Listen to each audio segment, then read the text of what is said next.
जे जयाची निरंजना अलक्ष गोचर व्यक्त निर्गुणा पूर्ण ब्रह्मा माया हरणा चक्र चालका आदिपुरुषा हे गुणातीता सर्वत्र भरिता सगुण रूपा लक्ष्मी कांता मागील अध्याय रसाळ कथा मच्छुंद्र उत्सव दाविला एका सुवर्ण विटेसाठी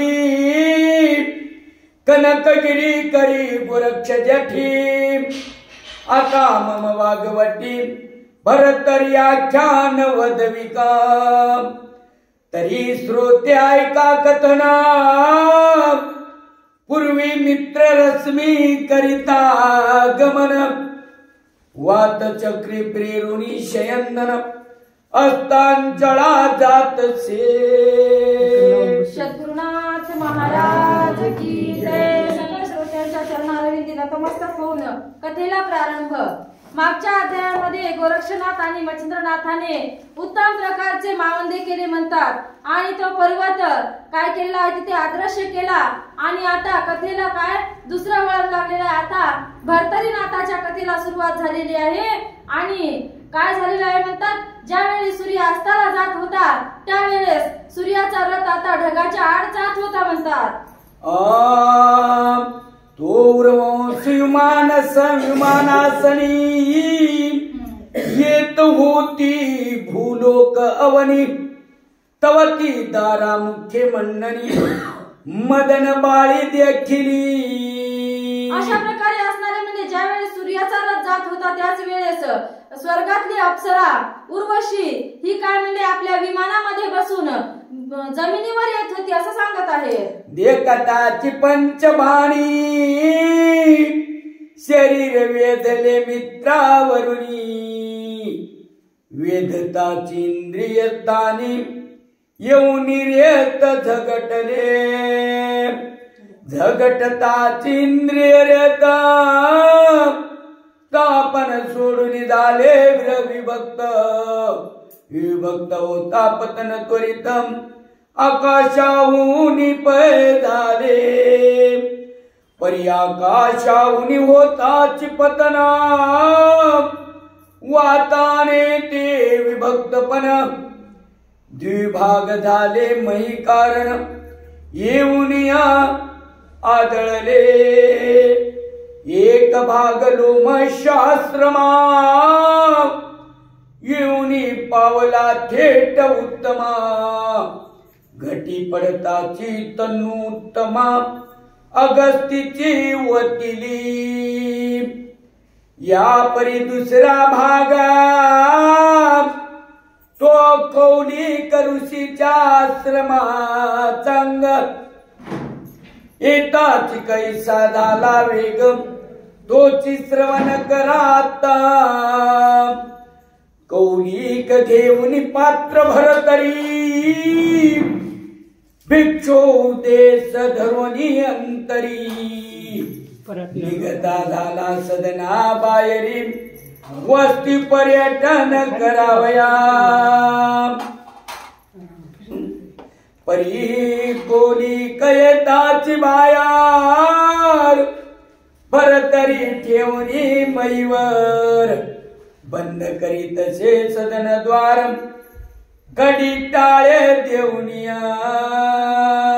अशा प्रकारे असणारे म्हणतात आता काय झालेलं आहे कौलिक ऋषीनं आपली ती भिक्षा पात्र अंगणात आणून ठेवलं म्हणतात आणि आपल्या दाराची कडी लावण्यासाठी त्याने आपलं तोंड फिरवलं आणि आपलं दार बंद करत असताना त्या भरतरीमध्ये काय येऊन पडलेलं आहे ते सांगायलेच म्हणतात। परी भरतरी ठेविली अंगणात तो आकाशातून येत त्यात येऊन अकस्मात भाग एक आदळला।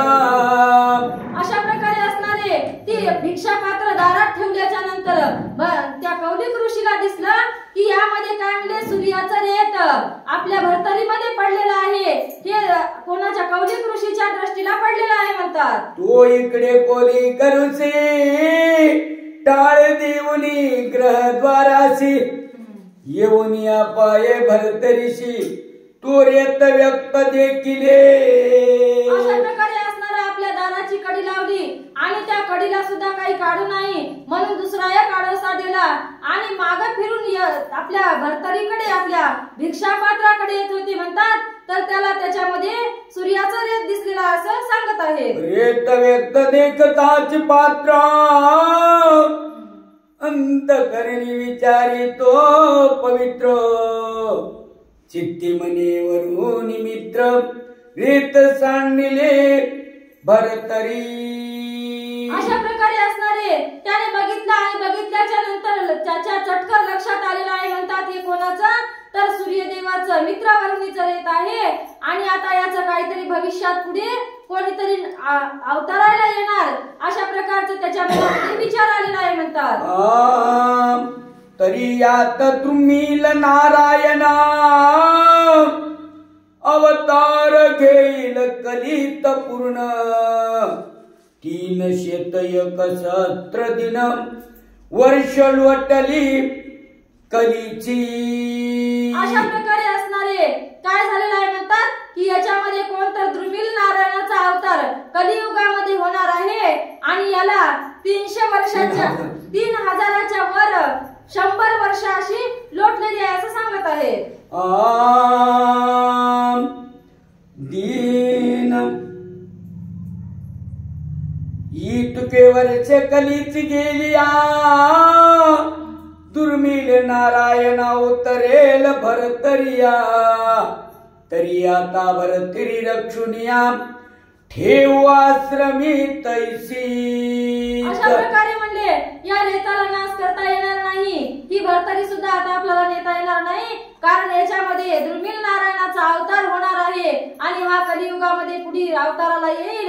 या कारणाने ती भरतरी म्हणजे ती भिक्षापात्र त्याने जतन करून ठेवलेला आहे म्हणतात. मग ती भरतरी रेत व्यक्ती रक्षिता झाला श्रमाप्रती त्यास दिवस लोटता बहुती पुढे कली लागला. अशा प्रकारे असणार आता कलियुगाला सुरुवात झाल्या म्हणतात आणि खूप दिवस गेले. मग कलियुगाला सुरुवात झाल्याच्या नंतर त्याच्यामध्ये काय प्रकार घडला तो पुढच्या ओळीमध्ये पाहू म्हणतात. मग तो कोली करुसी गुप्त विचारिता प्रगट देशी भरतरी नेऊनी मंदिरांचळाशी गुहाद्वारी ठेविली. अशा प्रकारे असणारे आता कौलिक ऋषीच्या मनामध्ये आलेला आहे की या भरतरीमध्ये द्रुमिल नारायणाने संचार करण्याची वेळ आलेली आहे. कलियुगाला सुरुवात झाली म्हणले आणि आता याला काय करावं एका गुहेच्या ठिकाणी नेऊन ठेवावं म्हणून त्याने काय केलेलं आहे की ती भरतरी म्हणजे त्यांचं ते भिक्षापात्र एका गुहेच्या म्हणजे तोंडाला दाराला नेऊन ठेवलेलं आहे म्हणतात. गुहाद्वारी ठेवून पात्र तो अदृश्य विचरे पवित्र तो कली लोटता वर्ष 3 सहस्त्र 103 वर्ष. अशा प्रकारे असणारे 3100 वर्ष झाले म्हणतात आणि आता ही भरतरी काय केलेली आहे त्याने एका गुहेच्या दाराजवळ नेऊन ठेवली आणि आता द्रुमिल नारायणाच्या अवताराला सुरुवात होणार आहे म्हणतात. तो द्वारकाधीश अंश करुणा भरतरीत संचरला द्रुमिल नारायण जीवित्व व्यक्त रेता कारण होताची वाढी लागला. अशा प्रकारे असणारे विष्णूचाच एक अंश असणारे द्रुमिल नारायण यांनी म्हणतात त्या रेतामध्ये आता प्रवेश केलेला आहे आणि त्या भरतरी पात्रामध्ये म्हणजे त्या भिक्षा पात्रामध्ये आता बाळ वाढीला लागत होतं म्हणतात. वाढी लागता दिवस पुतळा रेखित चालला विशेष पूर्ण भरता 9 मास सिद्ध झाला तो पुतळा. अशा प्रकारे असणार ज्या प्रकारे आईच्या गर्भामध्ये जसं बाळ 9 महिने बरोबर वाढते तशा प्रकारचं त्या भिक्षा पात्रामध्ये द्रुमिल नारायणाचा अवतार बाळ तनू पूर्णपणे 9 मासामध्ये भरलेला आहे म्हणतात. परी मधुमक्षिकेने पात्रात मधुचे जाळे केले होते तयाचे संग्रह व्यक्त बाळवाडी लागला. अशा प्रकारे असणार म्हणजे त्या भिक्षा पात्र ठेवून तिथे खूप दिवस झाले होते आणि तेवढे दिवस लोटल्याच्या नंतर तिथं त्या माशाने मधाच्या काय एक मोठी पोळी तयार केली होती म्हणतात. तिथे मऊळ बसलेलं होतं आणि त्या मऊळाच्या सोबत हे बाळ वाढायला लागलं होतं म्हणतात. वाडी लागता मधुबाळ नवमास लोटता गेला काळ परी तो दे होता स्थूळ भरतरी पात्र भंगले. अशा प्रकारे असणार एकीकडून ते काय मऊळ लोंबलेलं होतं म्हणतात आणि दुसरीकडून हे 9 महिन्याचं बाळ त्याच्यामध्ये तयार झालेलं होतात. जशा प्रकारचे आपल्या आईच्या पोटामध्ये बाळ वाटते तशा प्रकारचं आणि त्या दोन्हीच्या वजानं ते भिक्षा पात्र काय मोडल्या गेलं ते फुटल्या गेलं असं सांगत आहे. बहुत दिवसाचे पात्र साधन झाले होते कुजटपण त्यात पर्जन्य काळी कड्यावरून पर्वत कोसळला लोटले. ते काय आजकालचं नव्हतं म्हणतात. 3100 वर्षापूर्वीचं ते भिक्षा पात्र होतं आणि ते खूप जुनाट झालेलं होतं. पण याच्यामध्ये काहीतरी दैवी शक्तीचा अंश वाढीला येणार होता म्हणून ते राहिलं होतं. पण ते जुना झाल्याच्या नंतर त्याच्यावरून पर्वतावरचा एक दगड आला आणि पडल्याच्या नंतर काय झालं म्हणतात त्याचा भंग झाला अशा प्रकारचं सांगत आहे. कोसळता परी एक पाषाण गडबडीत पातला ते स्थान परी पावताची पात्राशी झगडून भरतरी भंग पावली. अशा प्रकारे असणारा उंच कड्यावर दगड निसटला आणि तो गुलत येऊन त्या पात्राच्या जवळ आदळला आणि आदळल्याच्या नंतर त्या भरतरीचे म्हणजे त्या भिक्षा पात्राचे भंग झाले आणि त्याचे तुकडे पडले असं सांगत आहे. भरतरी भंगताची बाळ त्यात तेजस्वी मिरवले शकलात मग चिकेचे मोहोळ व्यक्त तेही एकांग झाले ओ. अशा प्रकारे असणार ते भिक्षा पात्र म्हणजे फुटल्याच्या नंतर एकीकडे त्या काय झालेलं आहे म्हणतात मऊळ पडलं आणि त्याच्यामधून एक बाळ तनू बाहेर आल्याचं सांगत आहे. मग त्यात निर्मळपणी बाळ विरक्त मिरवू लागले सोते जात जैश भ्रव्य गळे होता दिक्त निर्मळपणी मिरवत से. अशा प्रकारे असणार ते भिक्षा पात्र फुटल्याच्या नंतर त्याच्यामधून एक तेजापुंज अशी असणारी बाळ तनू 9 महिन्याची भिक्षा पात्राच्या मधून खाली पडलेली आहे म्हणतात. की तिरावल्या दैत्य जीवनात बैसले गढूळपण ते बाळ भरतरी सुट्टीकारत्न विमुक्त झाले वेष्टना. अशा प्रकारे असणार ज्या वेळेस म्हणतात पाणी कसं स्थिर झाल्याच्या नंतर जसा गढूळपणा जसा जो गाळ बुडाला जाऊन बसतो आणि वर निथळ पाणी येते तशा प्रकारचं काय झालेलं आहे म्हणतात. त्या भरतरीतून खाली पडल्याच्या नंतर त्या म्हणजे मधमाशाने ते जे पोळ केलं होतं त्यांच्यातून मुक्त होऊन बाळ कसा तेजापुंज खाली पडलेलं होतं म्हणतात. परीकडा कोसळला कडकडी शब्द झाले अतिनेट तेने करुणी मक्षिका अचाट भय पाहुनी पळाल्या. अशा प्रकारे असणारे वरून कसा कडा येत होता म्हणतात. गडगड गडगड आवाज करत तो धोंडा येत होता आणि त्या आवाजाच्या दिशेने मक्षिकेने पाहिल्याच्या नंतर त्यांना आपल्यावर संकट आल्याचं कळालं आणि त्या काय झाल्या म्हणतात सगळा पोळा सोडलं आणि त्या तिथून निघून गेल्या असं सांगत आहे. येरीकडे एकटे बाळ शब्द रुदनी करी कोल्हाळ तेथेच रे कुरुंग मेळ दया ठाई पातला. अशा प्रकारे असणार मक्षिका तिथल्या मधमाशा उठून गेल्या म्हणतात आणि दगडानं त्यांचं काय भिक्षा पात्र फोडलं. मग बाळ तनू बाहेर आली आणि बाळ एवढं रडायला लागलं की त्या ठिकाणी एक काय म्हणजे हरणाचा कळप चरत होता आणि त्या कळपाला आवाज गेल्याच्या नंतर ते हरण सगळे पळत पळत कशाचा आवाज आहे त्या आवाजाच्या दिशेने निघाले म्हणतात. तयात गरोदर कुरंगिणी